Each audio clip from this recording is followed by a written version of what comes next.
Bienvenido a nuestro podcast, Nada que hacer, en un mundo lleno de quehaceres humanos que llenan nuestro tiempo de sinsentidos. Abrimos este espacio de reconocimiento del sí mismo. Para ello, nada que hacer, solo ser.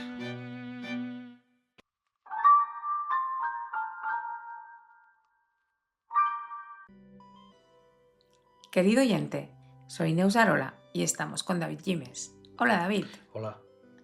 En el episodio anterior terminamos hablando de cómo la mayoría de las personas viven su vida.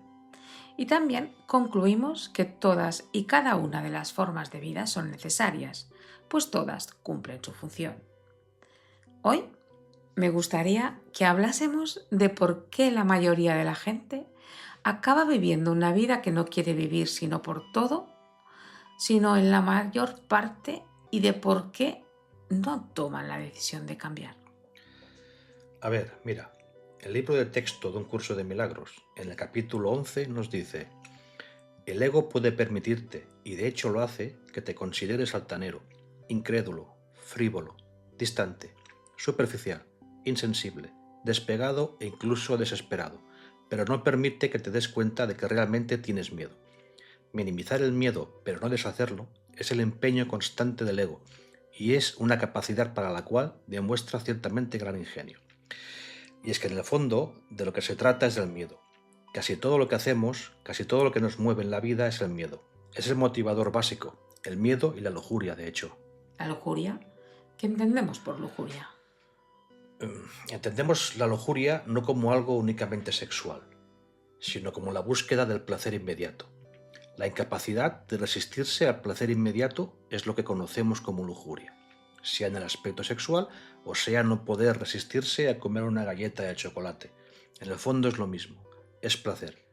Pero si hablamos de miedo, hemos de admitir que en gran medida vivimos instalados en el miedo. Hay quien tiene el valor de aceptarlo y hay quien no, y prefiere continuar viviendo en la negación. Pero la vida aquí, en este mundo, en este plano, se basa en el miedo. El miedo es algo muy subjetivo, muy personal. Cada uno tenemos los nuestros y a nuestra manera. Sí, hay grandes miedos colectivos, como puedan ser el miedo a la guerra, al cambio climático, a la destrucción nuclear, a las hambrunas, etc. Y luego están los miedos diarios, los miedos del día a día. Quizá no tan espectaculares como las anteriores, pero sí son los que nos van machacando continuamente y nos dirigen y toman nuestras decisiones. El miedo a una destrucción nuclear, por muy espectacular que sea, no va a condicionar la vida de cada uno individualmente. Sin embargo, sí lo harán miedos concretos y precisos, como el miedo a quedarse sin trabajo o sin dinero, el miedo a la enfermedad, el miedo a que les pase algo mal a los hijos, el miedo al rechazo, el miedo a la vejez y a la muerte. Cada uno tiene los suyos. Son miedos personales, subjetivos, intransferibles y absolutamente limitantes. Y decimos que son absolutamente personales y subjetivos porque, por ejemplo, hay quien tiene miedo a montarse en avión, pero no lo tiene a fumarse un paquete de cigarrillos al día. Son cosas incomprensibles a primera vista, pero sabemos que el miedo es también kármico, ya que es evolutivo, pues el miedo surgió como requisito necesario de la supervivencia animal, que en humanos se ha evolucionado hasta convertirse en una emoción limitante y hasta enfermiza como mínimo. Así que al final todo tiene su explicación. Claro, pero al final el miedo también nos protege. Sí, claro. Es necesario aclarar que no nos referimos aquí al miedo realista, al que conocemos como precaución o cuidado. Es decir, si has de cruzar la calle y se acerca un autobús, espera que pase. El miedo es un motivador básico en la vida de la mayoría de la gente. El miedo a no tener dinero hace que se levante cada mañana para ir a un trabajo que odia. El miedo a que sus hijos sufran hace que lo sobreprotejan. El miedo a que les quiten lo que es suyo hace que lo protejan con armas y con rejas.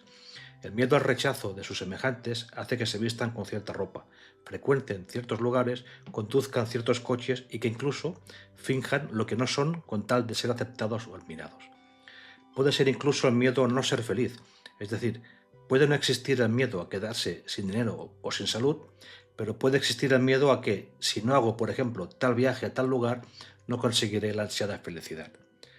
Este tipo de miedos es muy común y a la vez muy sutil, pues la mayoría de la gente no se da cuenta de esto y siente cierta coacción inconsciente a hacer ciertas actividades que, aunque parezcan glamurosas, se hacen por miedo, y es un miedo oculto, aunque muy poderoso.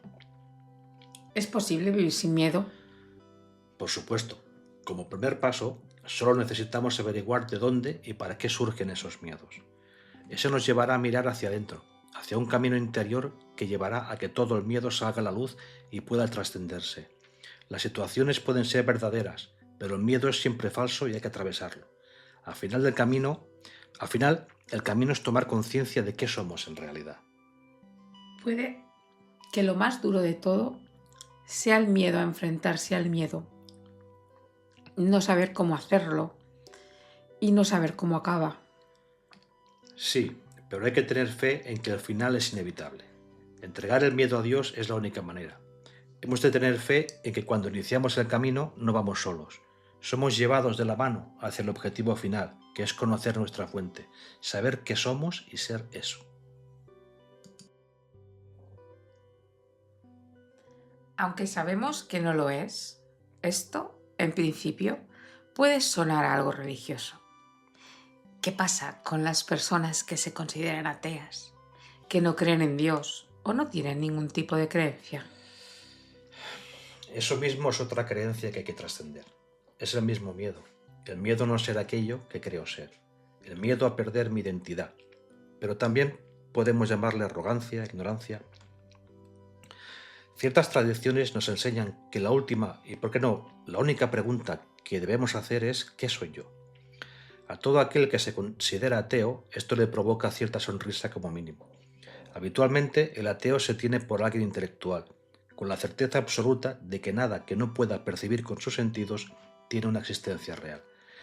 Y eso sin tener en cuenta que el mismo hablar de percibir ya implica una existencia como mínimo relativa y no una existencia absoluta.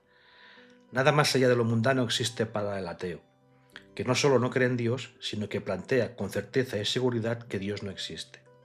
En ocasiones, el ateo teórico especulativo cerebral mental se enfrenta a la dudosa tarea intelectual de, supuestamente, refutar esa existencia de Dios o de, como mínimo, defender la inexistencia de aquello que no puede ser percibido.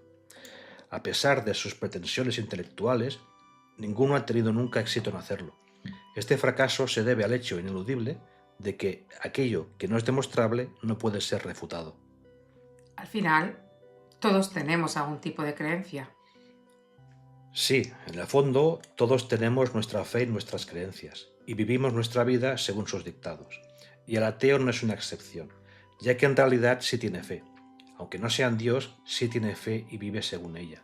Cree y tiene fe en lo que en la Biblia se conoce como otros dioses. Cuando se mete en la cama por la noche, tiene fe en que el sol saldrá por la mañana.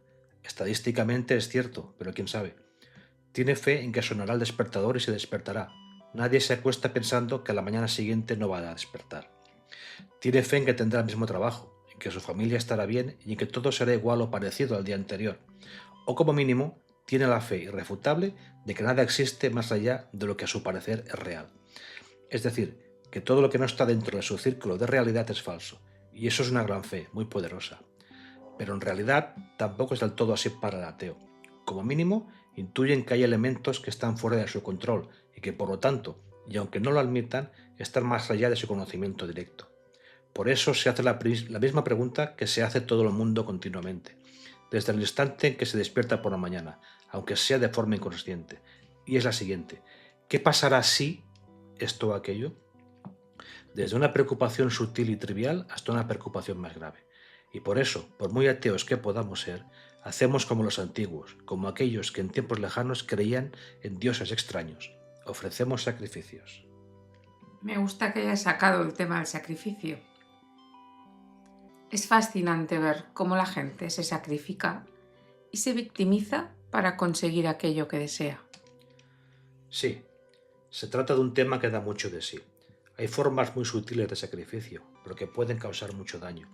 Si miramos lo más común y lo más visible, podemos ver cómo, por ejemplo, ofrecemos sacrificios por nuestros hijos, que no les vaya a pasar nada malo, que no les falte de nada, que puedan labrarse un buen futuro. Ofrecemos sacrificios por nuestras posesiones, por todo lo que hemos conseguido en la vida. no vayamos a perderlo, y hacemos sacrificios por nosotros mismos. Al fin y al cabo, siempre nos han enseñado que hay que sufrir para vivir.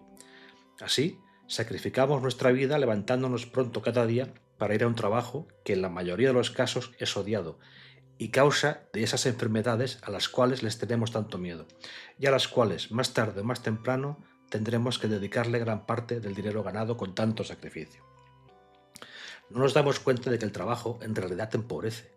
Se sabe que la gente que más trabaja es la más pobre, lo cual resulta curioso si no más. Luego, usamos el trabajo para victimizarnos y justificar ciertos merecimientos. Unas merecidas vacaciones, para eso trabajo tanto, si no fuese por estos momentos, y sobre todo, que toda la felicidad sea pequeñita, limitada y efímera.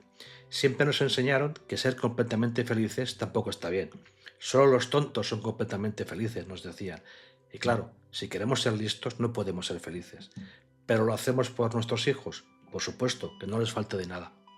Los hijos es el motivo por el cual se puede hacer cualquier cosa sin pensar que es un sacrificio.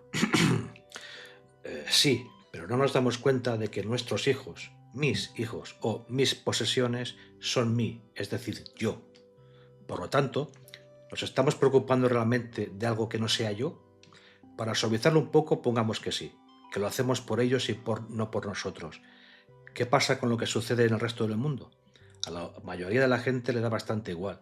Vivimos bien, disponemos de ciertas comodidades y cierto patrimonio, y creemos que somos personas consideradas y buena gente. Pero nos preocupamos únicamente de nuestro entorno más cercano, nuestra familia y nuestras posesiones. Podemos decir que se trata solo de una preocupación egoísta. Pero vamos a ver. Una persona atea puede justificar que se levanta cada día para ir a un trabajo que no le gusta. No por fe, sino porque hay que hacerlo. Que para vivir hay que trabajar. Se necesita dinero para comida, para vestirse y para todo. Una persona que realiza ciertos sacrificios los realiza porque desea ciertos resultados. Eso es fe. Fe en que, si hago esto, obtendré aquello. Si no tuvieses fe, no harías nada. Pero al fin y al cabo, todas las personas creen que son buenas y justas y hacen lo que creen que tienen que hacer. Y mira, a eso se le suele llamar ignorancia, porque no estamos aquí para hacer lo que nos parece bien o lo que creemos que tenemos que hacer, sino para hacer lo que tenemos que hacer lo correcto. Y eso en muchas ocasiones suele ser lo contrario de lo que creemos que es o de lo que nos gustaría. Gracias, David. Ha sido muy interesante. Querido oyente, por hoy lo dejamos aquí. Creo que con esto tenemos bastante en que reflexionar. Solo me queda agradecerte que hayas elegido escucharnos y te espero en el próximo episodio.